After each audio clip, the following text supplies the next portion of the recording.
Hello, listeners. It's Susanna, Employability Coordinator at VEC. And on today's podcast, I'll be speaking with two guests about the RAC process. That's RAC. To start us off, I'm thrilled to have Sylvie Piché of the Eastern Québec Learning Centre in our studio. Hello, Susanna. Hello, Sylvie. I think what we'll begin with is, what do you do at the Eastern Québec Learning Centre? I'm the guidance counselor, or in French, conseillère d'orientation, and I'm helping people figure out what challenge they want to handle as a career, and then eventually figure out what they need to do that, and hopefully get their motivation up for schools or whatever they need. Why did you decide to become a guidance counselor? Hey, boy. First off, I'm a Quebec born, so I did my high school in French. I'm not Anglophone to start with. I went to Cégep in pure and applied sciences. And then I took a gap year. I was also an athlete back then, so it just worked fine for me. But during that gap year, I figured out I was lost. I didn't want to do anything related to pure and applied. No engineering, no chemistry, no medical, whatever. So my dad sent me to see a guidance counselor. No way. Yes way. So, and that's how I figured that I needed something to help people. So there was social work, guidance counselors, psychologists, and all of that. I went to university, asked questions, and I ended up saying, why not guidance counselor? Hearing that you actually went through that experience, I think will help people realize why it's important to go get the help, because that's what you did. You went to see a guidance counselor. Yes, my path wasn't linear. Seeking help, asking the right question, the right people, and meeting with the right people is always helpful in my point of view. So RAC, R-A-C, what is that? RAC stands for Recognition of Acquired Competencies. Now, we need to be clear. That happens to the 3 levels of education. The vocational training, which is us here at Eastern Québec Learning Centre. There's some at the Cégep level for the techniques. And now there's some at the university level, because I'm thinking about our teacher. They can get some RAC'd. Now, what I'm talking about is for the vocational training, because it's a bit different for the Cégep and university, and I wanted to be clear on that, because it could be confusing. But what we're going to talk today, it's about the vocational training, and there's similarities again. Thank you for making that clear. You want to break it down for us then? Yeah, so as the government says, you shouldn't have to be evaluated again for something that you've learned, especially you've learned outside of school. So the RAC is basically getting any experience you have, whether it's work, volunteering. Those are the 2 main way of getting experience. And could you have sit on class and do the same thing? Is it equal?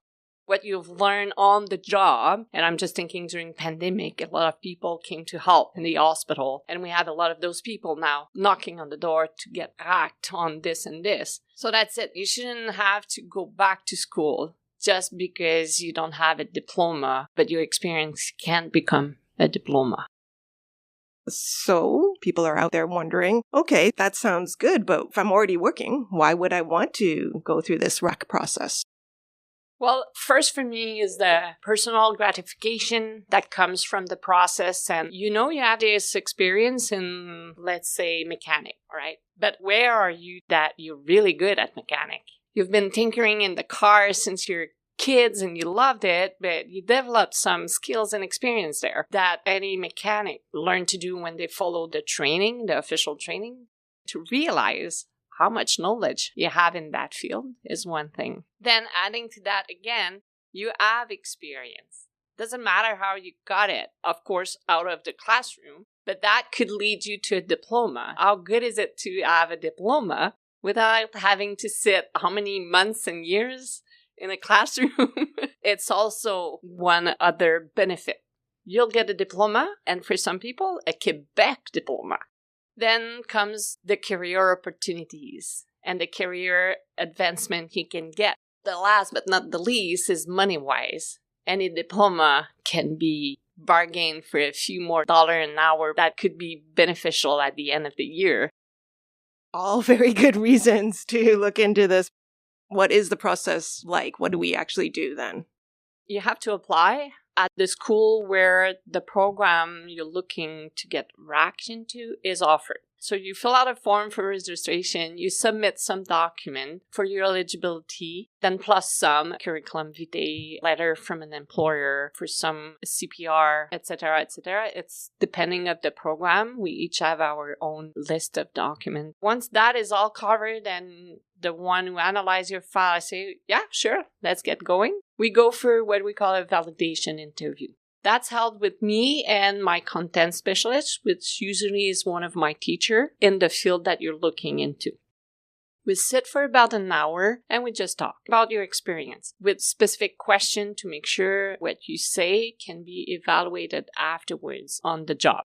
And then we set up what we call an assessment time. So that's either in a lab or in the school if you're not working. But if you are working in that field, we can go visit on the job with your superior, of course, having to be okay with that. After the assessment, my teachers sit down and say, okay, what's the final conclusion? That conclusion, there's 3 options. You go back to school and you do the full program is one of them. The other is the opposite. Good, perfect. You've cleared all the check marks. So we're just going to declare in the system and you'll get your diploma in a couple of weeks. We're good to go. That ends there. And the middle option is that some are good, but some other you might need partial training. We'll give you what it needs so you can get the information, and then we'll have another assessment, written one or verbal one. And then, of course, after that, it's going to be a check and a success. I know with government things, there's restrictions. Who's eligible for this? There's 2 kinds of eligibility. So the first one is, are you eligible to study in Quebec/Canada?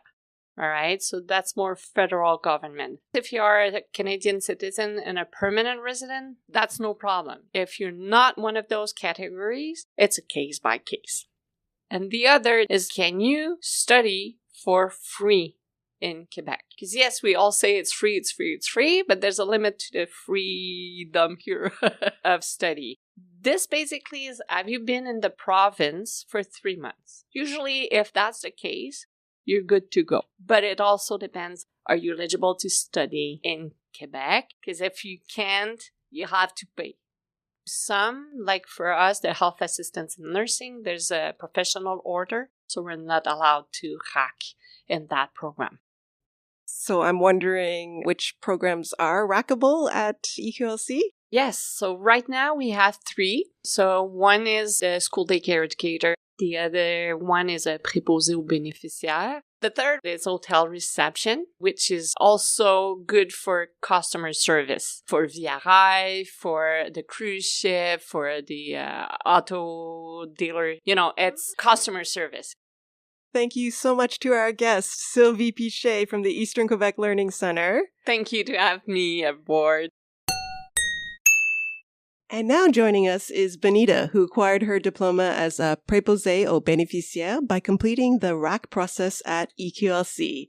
Hello, Bonita. How about you tell our audience a little about yourself? Hi, Susanna. I'm 23 years old, born in South Africa, of Congolese background. I've been in Québec City for about 3 years now. I went to Eastern Québec Learning Centre, where I did do my LPN program, as well as my préposé aux bénéficiaires RAC program. Why did you decide to study nursing? A lot of the times when people ask me this question, it's pretty emotional for me, but about 12 years ago, my father did have a stroke in South Africa.